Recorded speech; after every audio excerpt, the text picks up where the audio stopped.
Kurt Wannebo coming here to represent Carmel Valley. Thank you for joining me here, Kurt. Craig, thanks for having me. All right, so now we just heard Pete Middleton say that the inventory is low. We're hearing that a lot. Now, I'm not trying to pick a fight amongst our experts, but you were on the radio show this week, and I know you have a lot of respect for Pete. You guys do a lot of transactions out there. But you're actually suggesting this week that the inventory is opening up a little bit. So That's right. You're seeing that there is an opportunity to get those offers accepted if you're going about it the right way. So let's talk a little bit about the inventory. Yeah, so what I've been seeing are a lot of real estate agents that I feel, and a lot of the news reports data from 30 days, 60 days, 90 days back. But I like to look at not things. Anymore. Not now anymore. we're here. Now we're here, real time. I like to look at things. I look at things almost sometimes every day and check out the inventory and see what's going on out there and see what's going on in my particular area that I'm working in, and looking at the inventory across the county as well, just to see what the trends are doing. And all areas are different. I mean, where I just absolutely. referenced Pete, he's La Jolla. Right, absolutely. And he covers different areas as well, but you're Carmel Valley and that surrounding area. Right, so I can't speak to La Jolla specifically. Sure. But I can state, as far as the county's concerned, we had an increase of almost 30% in inventory over the last 30, 45 days. So 30%. So what is that figure? Right now, Plus I or look at minus. numbers as far as single family units, condos, and 4 units and below. And right now, we just reached that 12,000 mark. And some people say, well, that's kind of high. If you want to take out all the multi-units, you're probably running around 10,000 units, but that's still higher. That's what I was going to ask. 10,000 units. If I'm not trained to this type of language, is that a lot or a little? We're getting near the middle of the road. Okay.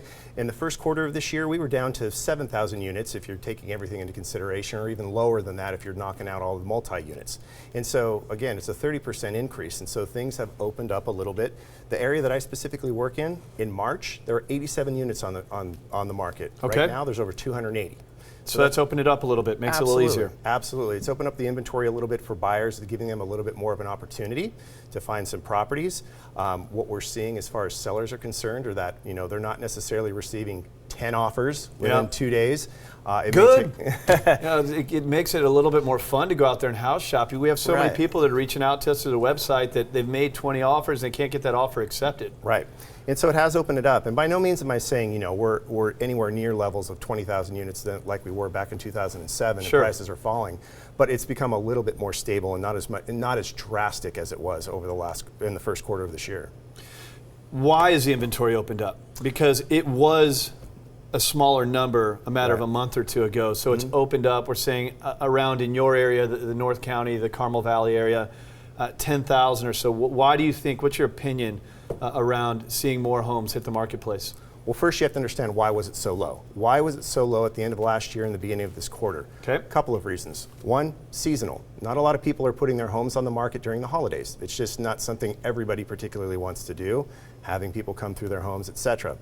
Secondly, the banks have done a tremendous amount of work and put in a lot of work and energy in regards to helping people who were in foreclosures and short sales.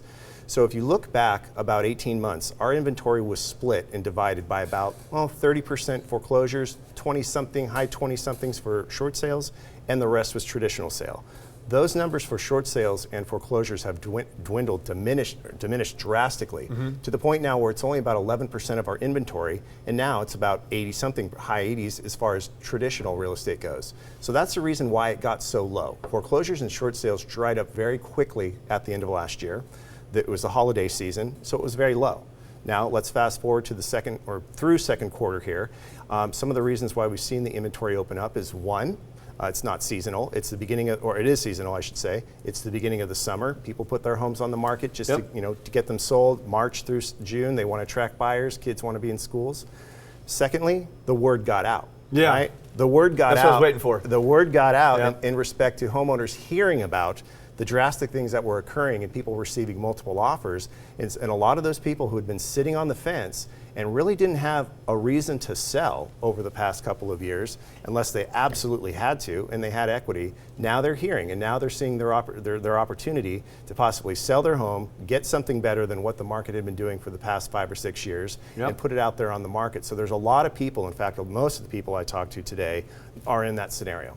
It's kind of cool when you see appreciation. I mean, let's be honest, the housing market's had its teeth kicked in for so many years, and now it's heating up. Of course, they come out of the media and there's a real estate bubble and all that nonsense. You know, that's ridiculous. I mean, it will probably flatten out. I don't expect to see 20% next year, but if you take an $800,000 house, it goes up 3% a year. You're talking about what, $24,000 in a year. That's a gain plus the tax advantages and everything that comes with home ownership. But as we've seen, you know, the inventory open up, it is helping people out that I think the buyers were on the fence for so long because they didn't want to be the first one to party. Either they got burned by the tough market or someone they knew. Now you look at sellers who've been sitting there this whole time. I know that you've done a lot of short sales. A lot of those people say, well, gosh, I've waited this whole thing out for this long. Why would I sell now when I'm seeing a 20% appreciation? If you're in the house, even if you didn't go underwater, you're still seeing these huge gains. So why the heck wouldn't you say, well, let's wait this thing out a little bit. This is fun watching our $800,000 house go up 20%. But that doesn't mean people aren't ready to sell the house. They don't want to move up into something bigger. They're not looking to maybe get into that school district, whatever it may be. You deal with these stories a lot more than I do. The move-up buyer, I love it because you have the opportunity to burn the high interest rate mortgage you have right now, because it might be at a 5.5% when rates right now, I hate to quote rates because of APRs and disclaimers, I'll be careful, but you know, they're in the 4% range. When you burn the higher rate mortgage, you get a lower mortgage, you reposition the equity that you've built in that house. Now you're creating this down payment on this lower interest rate mortgage. People are getting in bigger homes for equal payments or close to, you know, in the same ballpark. Tell me a little bit about some of the stories you have, people that you're helping, similar transactions. Yeah, so one of the questions I get asked quite frequently is I talk to sellers who are considering selling right now in light of what's going on, and they ask me, well, should I wait another 12 months because everything's gone up 20%? And I have to kind of explain to them that that 20% appreciation really was condensed and happened in a very short period of time. And so looking forward 12 months, I don't see anything like that happening drastically. I don't see our inventory shrinking again. And so, yeah, they're going to see a little bit of appreciation over the next 12 months. However, it's not going to be as drastic, and they want to capitalize on these interest rates because, like you said, with what's going on with the feds and the announcements that they make, the trend is such that interest rates might start increasing. And if they don't sell now, they're not going to be able to capitalize on the interest rate on the other side. Well, a guy who's been recognized by the Wall Street Journal as the top agent in San Diego, I think you could probably pick up and be successful anywhere. You just got in the business in 2003? I've been in the business 8 years. I've only owned my own company or been on my own for about 6. Right. So you could pick up and do anywhere. Why Carmel Valley? That area, what I'm focusing on is really central to where I live, first of all. And it really has a wide demographic of people in respect to homes all the way from $250,000 all the way up to multi-million-dollar homes. Now I'm focusing more on the middle point of those and really wanting to work with buyers and move-up buyers. You know, and it's really an ideal area as far as the schools are concerned. People are wanting to be in that area, and a lot of times people in that area like to move within that area. Sure. So as far as recognizing and having a client base in there, they're people that or clients that I can have for life and do multiple transactions with in a very small, confined little area. Kurt, busy guy. I appreciate you coming in here. Thanks, Greg. BrokerKurt.com. If you want to connect with Kurt, good friend of mine. You know, I want you to realize when we pick these people out, these professionals out, there's certain standards they have to pass. First of all, they have to do big numbers, but that's not why they get aligned in this show. They also have to be great people. They have to be friends of mine. They have to be people that I can trust. Kurt's one of those guys. He's based out of Carmel Valley.